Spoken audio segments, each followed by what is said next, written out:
অনেক দিন পর চলে এলাম আজকে আপনাদের কাছে। আপনারা সবাই কেমন আছেন সেটা আগে আমি জানতে চাইছি। আপনারা আমাকে কমেন্ট করে জানাবেন আপনারা সবাই কেমন আছেন। আমি কমেন্ট সেকশন অন রাখবো। তো আজকে এই 2026-এ আপনাদের কাছে আজকে আমার ফার্স্ট আমার আশা, হ্যাঁ বলতে পারেন এপিসোডস নিয়ে। তবে তার আগে কিছু কথা তো আপনাদের সঙ্গে বলবো, কারণ অনেক দিন আপনাদের সঙ্গে অনেক কথা বলিনি, অনেক অনেক কথা জমেও আছে। তো যেটা হচ্ছে যে মাঝখানে আমি আপনাদের কাছে বেশ কিছু গান শুনিয়ে গেছি। অনেক গানের ভিডিও আপনারা দেখেছেন, ডিভোশনাল রবীন্দ্রনাথ ঠাকুরের গান, এবং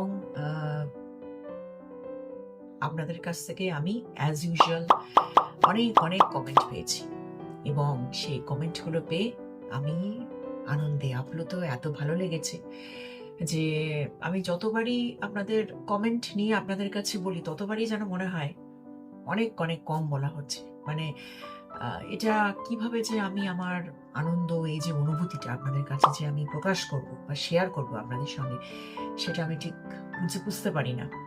তো যাই হোক, এবারেও আপনাদের থেকে যখনই আমি কমেন্ট সেকশন অন করি আমি দেখেছি আপনারা যেভাবে আমাকে কমেন্ট করছেন, আমি ভীষণ ভীষণ ব্লেসড ফিল করছি। এবং এটা আমি আগেও বলেছি আপনাদের কাছে যে এটা যেন আমার মনে হয় যে এটা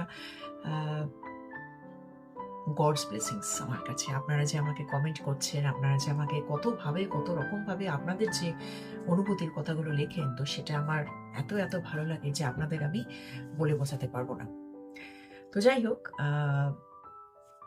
বেশ কিছুদিন আগে আমি স্বামীজির যে গানটা পোস্ট করেছিলাম মূর্তা মাহেশ্বরা, তো ওই গানটার উপলক্ষেও আমি যে আপনাদের থেকে যে লেখাগুলো পেলাম, আপনাদের যে ফিডব্যাক পেলাম, সেটার জন্য আপনাদের কাছে সত্যি সত্যি আমি থ্যাঙ্কফুল অ্যান্ড গ্রেটফুল।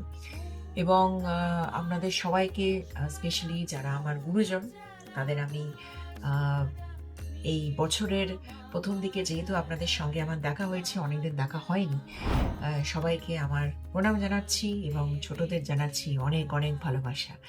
তো আপনাদের সকলের অনুমতি নিয়ে এবার আমি আমার কথা শুরু করছি। প্রথমে যেটা বলবো যে আপনাদের সবার গত বছর অর্থাৎ 2025 কেমন কেটেছে আপনারা আমাকে জানাবেন। যারা আমার ভীষণ পরিচিত বা যারা আমার বন্ধু বান্ধব, যারা আমার রিলেটিভ, যারা আমার চ্যানেল দেখছেন, আমার যারা পরিচিতর মধ্যে, তাদের কয়েকজনের কথা আমি শুনেছি, তাদের খবর আমি জানি।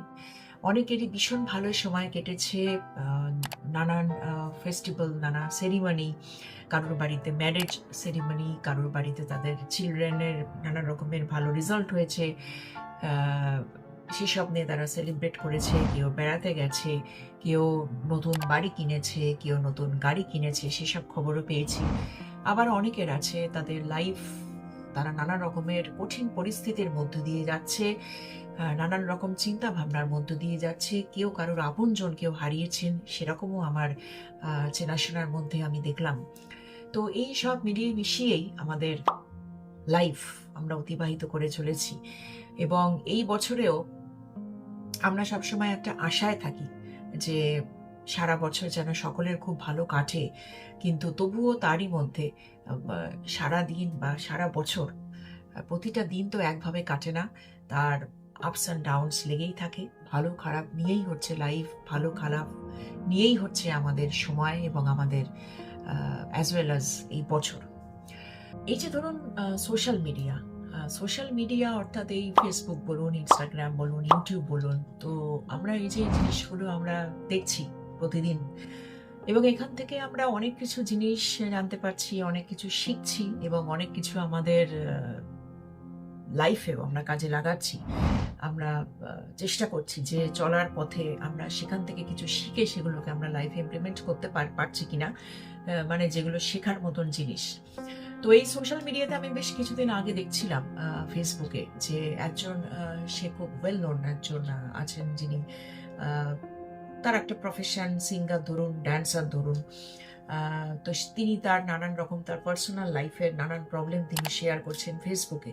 বা এরকম অনেক ধরনেরই মানুষ আছেন যে যারা তাদের ব্যক্তিগত জীবনে, তাদের পার্সোনাল লাইফে কি প্রবলেম হচ্ছে না হচ্ছে, সেগুলো তারা প্রতিনিয়ত সোশ্যাল মিডিয়াতে তারা পোস্ট করছেন, তারা ব্লগ করছেন, তাদের ডেইলি লাইফে তারা কি করছেন, কিভাবে তাদের জীবন তারা চালাচ্ছেন, অতিবাহিত করছেন।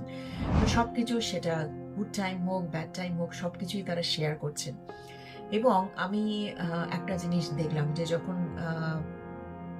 সেই ব্যক্তি যখন তার নানান রকম দুঃখের কথা শেয়ার করছেন, তার ফ্যামিলি রিলেটেড নানা প্রবলেমস, তখন তার পরিপ্রেক্ষিতে বেশ কিছু মানুষ আছেন, তারা তাকে নানান রকমভাবে তাকে সহানুভূতি জাগাচ্ছেন, তাকে কনসোল করছেন, এবং তাকে বলছেন যে হ্যাঁ, এটা ভীষণ অন্যায় হচ্ছে, এটা করাটা ঠিক না।